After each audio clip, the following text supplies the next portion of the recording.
Hi, my name is Isobel Linsell and I'm Aviation Security Analyst with Osprey Flight Solutions, and I'll be delivering this week's update.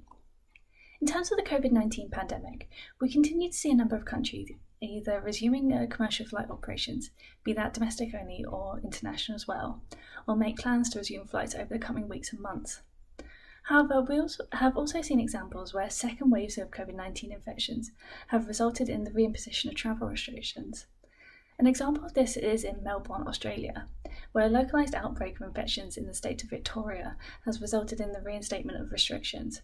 This has forced Melbourne Airport to cancel all inbound passenger flights provisionally until the 15th of July. We're expecting to see further instances of this as more countries move to resume passenger services, particularly as the reopening of international borders comes against a backdrop of increasing COVID-19 infections in some countries, and the reopening has been more due to economic and political pressures as opposed to declining rates. We will continue to provide updates on the response to the COVID-19 pandemic globally and its impacts on aviation.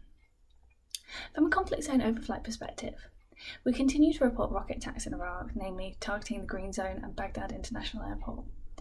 We have seen this occur frequently in recent weeks. However, of note, over the past weekend, it was reported that projectiles targeting the Green Zone were intercepted by a US military CRAM air defense system, which is deployed at the US Embassy. This is believed to be the first use of the system to defend the embassy. However, it highlights additional risks to civil aviation in the area, notably that of additional projectiles in the airspace and the risk of possible misidentification. Continuing with Iraq, we reported this week that the Turkish military claimed to have located man-pads in a weapons cache belonging to the Kurdistan Workers' Party in northern Iraq. This marks the fourth such seizure by the Turkish military since mid-2019, and it comes as the Turkish military continues Operation Claw Eagle in the Quad border area of Turkey, Syria, Iraq and Iran. There has been continued air and artillery strikes as part of this operation, namely in the Iraqi provinces. Elsewhere, on the 8th of July, it was reported that by the Venezuelan Comprehensive Airspace Defense Command that a civilian aircraft suspected of involvement in narcotics trafficking had been neutralised.